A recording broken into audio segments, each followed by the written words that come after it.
খবর সংযোগের টপ নিউজে আজকের আলোচনায় আমরা বর্তমান বিশ্বের কয়েকটি গুরুত্বপূর্ণ ঘটনা নিয়ে কথা বলবো।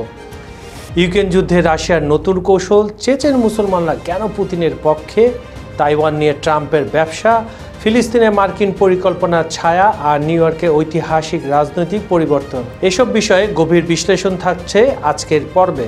সঙ্গে থাকুন এবং আমাদের ভিডিওগুলো পৃথিবীর কোন প্রান্ত থেকে দেখছেন তা কমেন্টে জানান। চলুন তাহলে আজকের অনুষ্ঠান টপ নিউজে আমরা ফিরে যাই।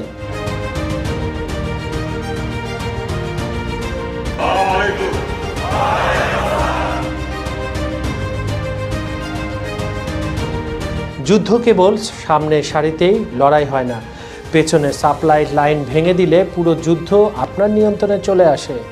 রাশিয়া ঠিক এই কাজটি করছে ইউক্রেনে। 2025 সালে শুরু থেকে এ পর্যন্ত 800-র বেশি হামলা হয়েছে ইউক্রেনের রেল নেটওয়ার্কে। ক্ষতির পরিমাণ যদি আপনি ধরেন তাহলে সেটা প্রায় $1 বিলিয়ন ছাড়িয়ে গেছে। শুধু অবকাঠামোগত নয়, এখন সরাসরি টার্গেট করা হচ্ছে ট্রেন এবং তাদের চালকদের।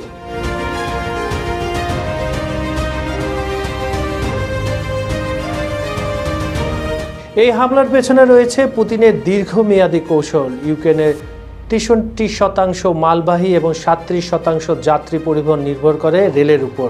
যুদ্ধ শুরুর পর থেকে স্বাভাবিকভাবে কোনো বেসামরিক বিমানবন্দর আর আগের মতো চালু নেই।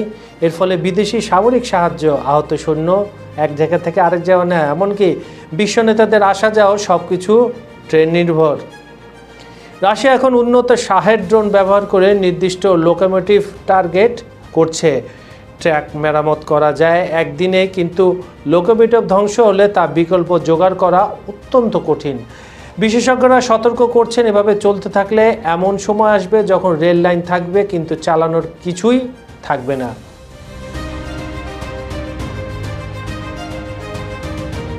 তাইওয়ান নিয়ে উত্তেজনা নতুন কোনো বিষয় নয়, কিন্তু সাম্প্রতিক ঘটনাবলী আপনি যদি পর্যবেক্ষণ করেন তাহলে দেখবেন পরিস্থিতি আরও জটিল করে তুলছে। যুক্তরাষ্ট্র তাইওয়ানকে $33 কোটি অস্ত্র বিক্রির অনুমোদন দিয়েছে। এটি ট্রাম্পের দ্বিতীয় মেয়াদে প্রথম সামরিক সরঞ্জাম বিক্রি। এই অস্ত্র বিক্রি নিছক বাণিজ্য কিন্তু নয়, এটি একটি রাজনৈতিক বার্তা যাচ্ছে চীনের কাছে। যুক্তরাষ্ট্র স্পষ্ট জানিয়ে দিচ্ছে যে তাইওয়ানকে তারা সমর্থন দিয়েছিল, দেবে এবং ভবিষ্যতে আরও বেশি করে দেবে।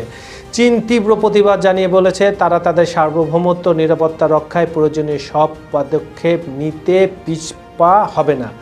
এদিকে জাপানের নতুন প্রধানমন্ত্রী বলেছেন তাইওয়ানে হামলা হলে জাপান সামরিক সহায়তা দিতে পারে। এই মন্তব্যে চীন জাপানি রাষ্ট্রদূতকে তলব করে কড়া প্রতিবাদ জানিয়েছে। তাইওয়ান ইস্যুতে তিনটি শক্তি এখন সরাসরি জড়িয়ে পড়েছে: যুক্তরাষ্ট্র, চীন ও জাপান। এটি শুধু আঞ্চলিক বিরোধ নয়, এটি বৈশ্বিক ক্ষমতার ভারসাম্য নিয়ে প্রশ্ন তুলছে। ইউক্রেন যুদ্ধে একটি বিষয় অনেককে অবাক করেছে, আপনাতেও নিশ্চয়ই অবাক করেছে দর্শক। চেচেন মুসলিম যোদ্ধারা প্রকাশ্যে ভ্লাদিমির পুতিনের পক্ষে লড়াই করে যাচ্ছে ইউক্রেনের মাটিতে। অথচ 2 দশক আগে এই চেচেনরাই রাশিয়ার বিরুদ্ধে যুদ্ধ করেছিল, আপনার মনে আছে নিশ্চয়ই। এর পেছনে রয়েছে ক্ষমতার রাজনীতি ও কৌশলগত জটিল সমীকরণ আর পুতিনের নেতৃত্বের প্রতি চেচেন মুসলমানদের ভালোবাসা। আমরা যদি এগুলা ভেঙে ভেঙে দেখি তাহলে নাম্বার 1, কাদিরভ পুতিন জোট। দ্বিতীয় চেচেন যুদ্ধের পর পুতিন রমজান কাদিরভ পরিবারকে ক্ষমতায় বসান। এই রাজনৈতিক আশ্রয়ের বিনিময়ে কাদিরভ পুতিনের প্রতি অটল বিশ্বাস দেখিয়ে যাচ্ছে। নাম্বার 2, অর্থনৈতিক নির্ভরশীলতা। যুদ্ধ বিধ্বস্ত গ্রোজনি শহর পুনর্নির্মাণ থেকে শুরু করে সব উন্নয়ন হয়েছে পুতিনের হাত ধরে। এই নির্ভরশীলতা আনুগত্যকেও বাড়িয়ে দিয়েছে। নাম্বার 3, কাদিরভ বাহিনী। এই বিশেষ বাহিনী পুতিনের নির্দেশেই শক্তিশালী হয়েছে এবং এখন তারা রাশিয়ার বিভিন্ন যুদ্ধে অংশ নিচ্ছে। ইউক্রেন যুদ্ধেও তারা প্রচণ্ডভাবে অ্যাক্টিভ রয়েছে। নাম্বার 4, স্থিতিশীলতার ভয়। 1990 ও 2000-এর দশকে রক্তক্ষয়ী যুদ্ধের স্মৃতি এখনও তাজা। অনেকে মনে করেন পুতিনের কঠোর নীতি অঞ্চলটিকে স্থিতিশীল করেছে। চেচেন মুসলিমদের পুতিন সমর্থন রাজনৈতিক বাস্তবতা ও ক্ষমতার হিসাব নিকাশের একটি ফল। ফিলিস্তিন নিয়ে মার্কিন পরিকল্পনা এখন স্পষ্ট হয়ে উঠছে এবং তা খুব একটা সুবিধার নয় বলে জানা যাচ্ছে। গ্রিন জোন, রেড জোন ধারণা মূলত ফিলিস্তিনকে দীর্ঘমেয়াদে বিভক্ত রাখার একটি নকশা। গ্রিন জোন হচ্ছে ইসরায়েল ও আন্তর্জাতিক বাহিনীর নিয়ন্ত্রণে থাকবে। এখানে সীমিত পুনর্গঠন হবে, সাহায্য আসবে, মানুষকে আকৃষ্ট করার চেষ্টা হবে। আর রেড জোনে থাকছে সম্পূর্ণ ধ্বংসস্তূপ হিসেবে রেখে দেওয়া হবে। প্রায় 2 মিলিয়ন ফিলিস্তিনি এই অংশে পাঠিয়ে দেওয়া হয়েছে কোনো পুনর্গঠন পরিকল্পনা ছাড়াই। যুক্তরাষ্ট্র চাইছে একটি আন্তর্জাতিক স্থিতিশীলতা বাহিনী ISF গঠন করতে, কিন্তু ইউরোপীয় দেশগুলো ইরাক এবং আফগানিস্তানের যে পূর্ব অভিজ্ঞতা, বাজে অভিজ্ঞতা রয়েছে, সেখান থেকে শিক্ষা নিয়ে ফিলিস্তিনে সেনা পাঠাতে অনীহা দেখাচ্ছে। ট্রাম্প প্রতিশ্রুতি দিয়েছিলেন ফিলিস্তিনিরা নিজেদের শাসন করবে, কিন্তু এই পরিকল্পনায় ফিলিস্তিনি পুলিশের ভূমিকা থাকবে খুবই সামান্য। শুরুতে মাত্র 200 জন রাখা হলে পরে সর্বোচ্চ 3000 থেকে 4000 জন পুলিশ সদস্য রাখা হবে। বৈশ্বিক সংঘাতের মধ্যেও একটি আশার খবর এসেছে নিউ ইয়র্ক থেকে। জোহরান মামদানি নির্বাচিত হয়েছে নিউ ইয়র্ক সিটির প্রথম মুসলিম ও দক্ষিণ এশীয় বংশোদ্ভূত মেয়র হিসাবে। মামদানির প্রশাসনে চাকরির জন্য 50,000-এরও বেশি আবেদন জমা পড়েছে।